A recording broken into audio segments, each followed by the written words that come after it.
Good afternoon, D&D, TikTok, and beyond, and welcome to Roll for Sandwich, the series where I let fate decide my lunch. Let's go. Today's episode of Roll for Sandwich is sponsored by Dietz & Watson. Let's see what kind of sandwich the dice will create using the meats and cheeses they've provided. Let's get things started with our roll for bread.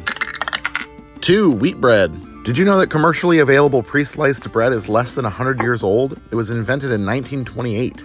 Next up, let's roll for our main. 11. Truffle salami.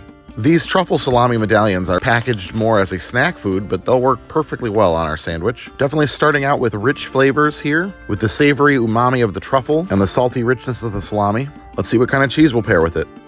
All right, roll for cheese. 1. Buffalo wing cheddar. This creamy cheddar has inclusions of jalapeno, habanero, and cayenne peppers, as well as cayenne pepper sauce. It's definitely a bit spicier than I was expecting, but it's pretty tasty. It should be a nice pairing with our truffle salami, and maybe the heat will cut through a little bit of the richness. Next up, let's roll for roughage.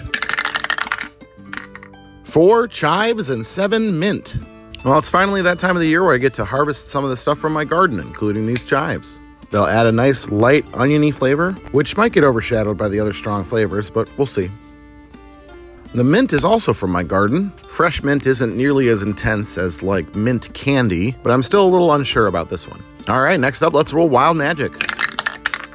7. Black truffle spread. All right, well, I guess the dice gods thought we didn't have enough truffle to begin with the salami, so we're gonna add some more truffle straight to our bread.